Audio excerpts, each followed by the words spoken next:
So there I was, standing in front of the Radiant Chamber, with only one simple objective: defeat the champion. Now I'm sure you're confused as to how I've reached this point in time, so let me explain. About a week ago, Ash was officially crowned as the Pokemon World Champion, and like that, the goal of him and both the audience who had grown up alongside him had to an extent been completed.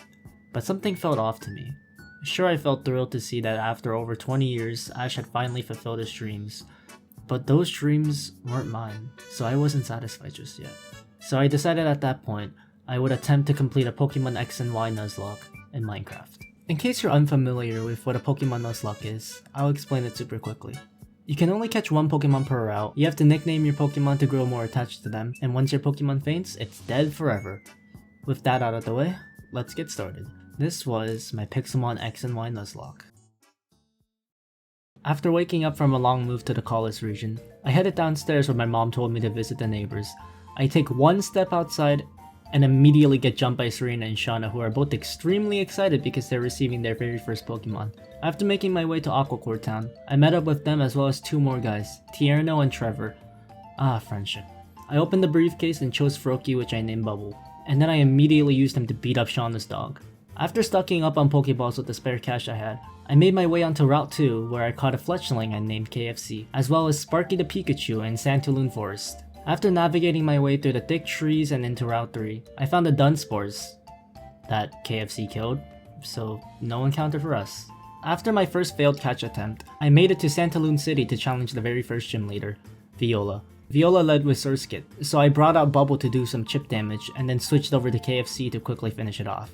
Because in Pixelmon, you have to waste a turn to swap out a Pokemon. Viola pulls out her second Pokemon, Vivian. While it's not the strongest Pokemon by any means, at this point in the game, it's beefy on health and hits pretty hard. Thankfully before the fight, KFC managed to learn Ember, so I roasted her butterfly alive, almost dying in the process, but we got the first badge, nevertheless. I headed towards the next route where Alexa, Viola's older sister, gave me an EXP share for beating up her little sister. I probably should have worded that differently, but it's whatever. On the way out of Route 4, I caught a Skitty I named Grumpy, and also got jumped by Professor Sycamore's assistants, Dexio and Sienna. Sycamore wanted me to drop by his lab for some reason, so hello Lumio City. Which won't matter until like halfway into the video. After arriving to his lab, Professor Sycamore challenges me to a fight, so I happily beat up his Bulbasaur and Squirtle because free XP. He then gives me a Charmander I named Cherry, along with 2 Megastones, while telling me to go study how Mega Evolution works for him. After bumping into Santa Claus with a red beard, aka Lysandra, as well as actress Diana, I headed on my way to the next town. Also, why is Cherry that big? Like, what? On Route 5, I bumped into a girl named Karina, who tells me her Lucario's taken a liking to me. Something about Aura or whatever, probably doesn't matter anyway. After parting ways with her, Bubble evolved into Frogadier. Oh yeah, and I caught a Gulpin I named Dumpling. I don't think I had lunch before recording this. KFC ended up evolving as well, so that boosted my confidence significantly. I met up with Shauna inside a castle in Campfire Town. After a castle employee runs in at the speed of light, troubled by something, we all headed out to investigate, only to find that a Snorlax was blocking the path. So the castle guide forced me and Shauna to travel over to Parfum Palace in order to receive the Pokeflute, which is the only way to wake up Snorlax. As soon as we entered the palace, we were immediately kicked out to go look for the owner's Furfrou. That's not my fault, but whatever. After an hour of looking for this thing, I finally found it, and the owner thanks us by showing us a fireworks display. In the middle of the day. Yeah, I won't forget this either. Wow, look how normal those fireworks look. On the way back, Cherry evolved into Charmeleon, and I managed to catch a Honedge I named Shisho, reincarnated as a sword. Hello, king-sized teddy bear. Your name is Munch Crunch. After parting ways with Shauna, I made my way past Connecting Cave and onto Route 8, where I came across Bagon. Bagon evolves into Salamence, which is easily one of the strongest dragon types, and I love dragon types, so I knew he was going to be an amazing addition to my team. I love this game. I depressingly drag myself into Ambra Town where Serena begs me to go grab a fossil with her. We realized that the dig site was taken over by a group of people known as Team Flare, so we had to step in to protect the fossils. After successfully kicking the losers out, a researcher, who didn't even notice the bad guys like an absolute Chad, gave me the choice of either the jaw or sail fossil, so I picked the sail fossil, because ice. And I know ice is definitely going to be needed sooner or later. While taking a walk on the beach, I came across a shiny Wailmer. Like, what are the chances I just happened to come across a shiny, just coincidentally? I can't wait to... And we're moving on. I entered Salaj City, this time feeling 3 times worse than before. Oh, bike?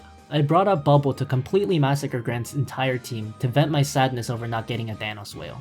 You know what? At least he put that XP to good use. Professor Sycamore calls me on the Holocaster. Yeah, I didn't know that was a thing either. Telling me to find this guy known as the Evolution Guru in Shaller City.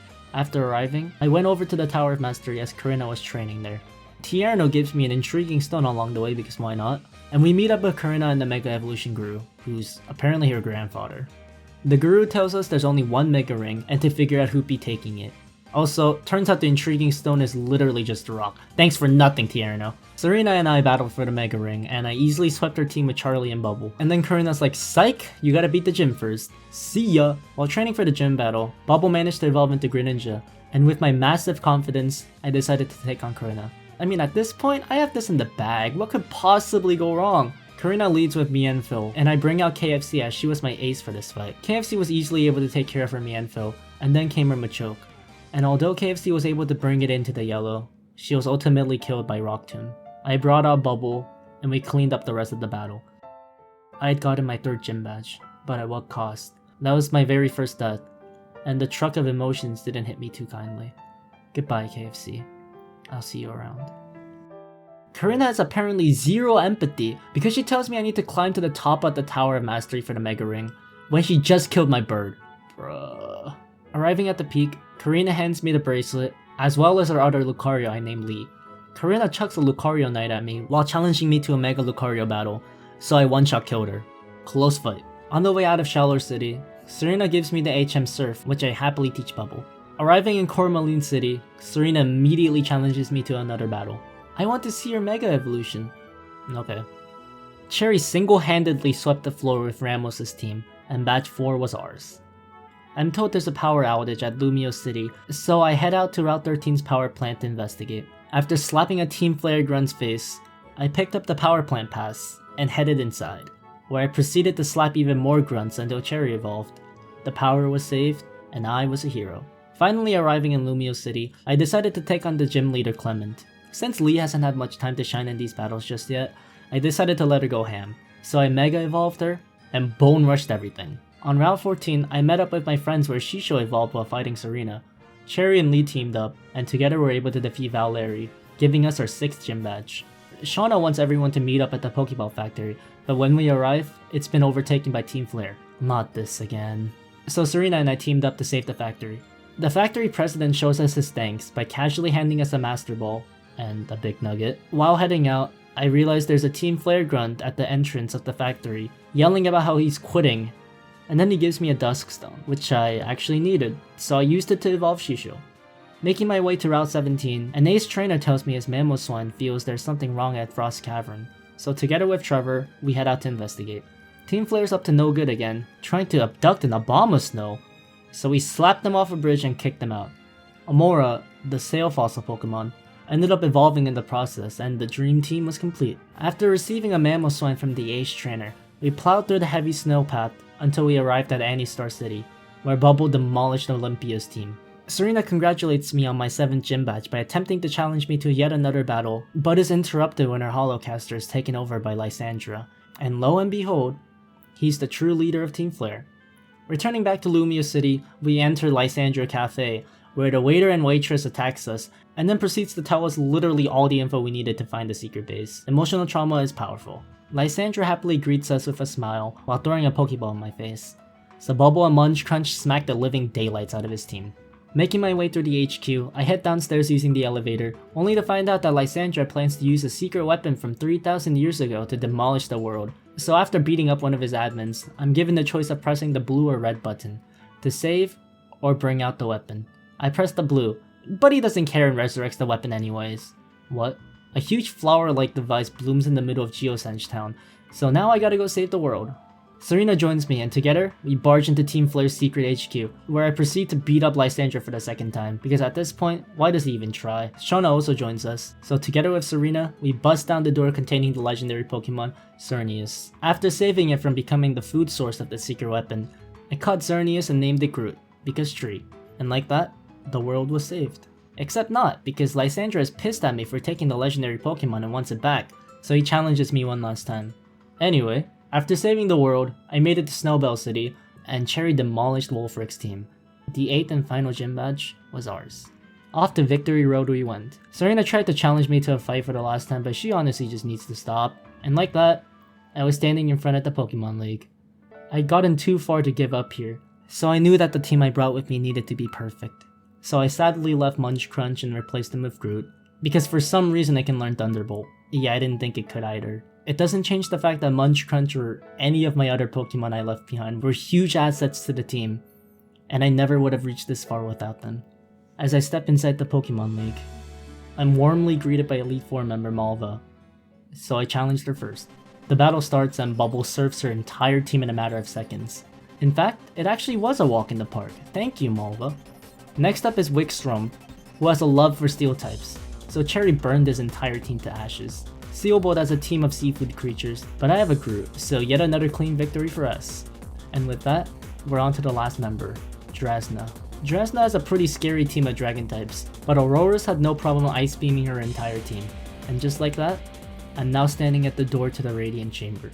There's now officially only one trainer standing in between me and victory, Champion Diana. She starts off with Holocha, which has a weakness to ice types, so I brought out Aurora's to ice beam it as hard as he could, but he got crit one shot. I bring out Groot to do some damage control, and thankfully, one Thunderbolt was enough to take it down. Bubble takes out Aurora's, and then her Mega Gardevoir comes out. Her ace. Bubble did his best to fight against it, but in the end, it wasn't enough, and he was killed. Bubble, the Pokemon that had been with me from the start, my ace, had been killed. I brought out Cherry but was terrified because Diana's Gardevoir knows Thunderbolt, so if Flamethrower doesn't one-shot here, he's dead and there's nothing I can do about it. But thankfully, it one-shot. Next was her Tyrantrum and Goodra, but none of them stood a chance against my pissed off Mega Cherry and his Dragon Breath, and finally, her last Pokemon comes out, Gorgeist. Cherry went for one final Flamethrower, and the battle was over. Diana was defeated. I beat the very first Pixelmon XY Nuzlocke. Throughout this journey, I've come to understand that winning or losing was never what truly mattered. What mattered most was the bonds and memories I shared with my Pokemon. Even at this very moment, I realized that it wasn't me that led me here. Sure, I had the most ruling over my run and decisions, but it's ultimately the sacrifices others made to support me that helped me to get to where I am. Without the help of my Pokemon, I wouldn't have reached half of where I am. If there's anything to take away from this video, it's that we become the best versions of ourselves when surrounded by those we truly love and have accepted into our lives. As the final chapter of this journey comes to an end, I can finally tell myself and the world, we did it.